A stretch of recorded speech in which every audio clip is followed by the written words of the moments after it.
want to speak about do not despise the days of small beginnings. Do not despise the days of small beginnings. Everybody wants to be great. But greatness does not just come. It begins somewhere. Every great person began somewhere and they began small. The great Father Abraham, he began as one person.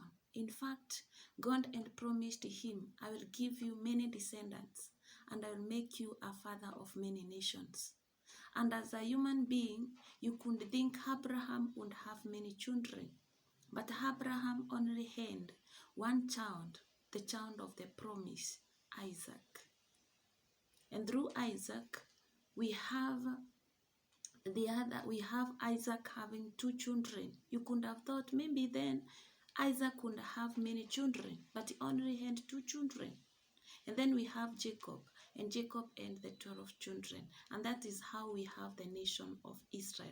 So every greatness begins small. So do not despise your humble beginnings.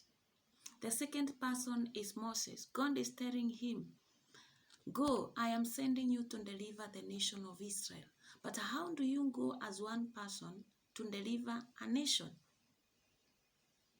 And then as he's speaking of, I am not a good talker, God is giving him Aaron, his brother. So they are going to Egypt as 2 people to deliver the entire nation of Israel. It was not easy. My sister, my brother, it is not easy to begin something big, because it will always begin with a few. It will always begin small. And then the third person I want to speak about is Jesus.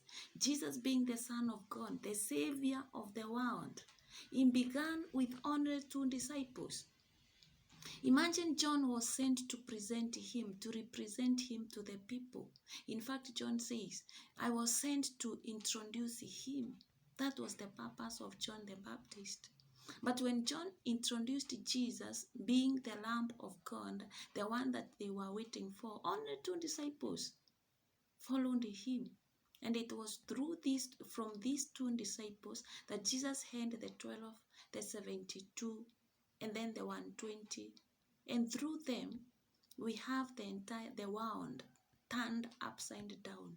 And even today we are speaking of Jesus Christ and Christianity. It began with only 2 disciples. So any greatness begins with humility.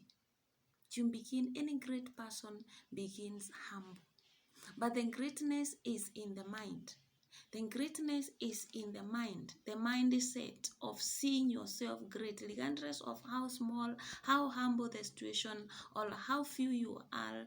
The greatness first begins in the mind, and then you focus on what God is calling you. So it is not about the physical greatness at the beginning.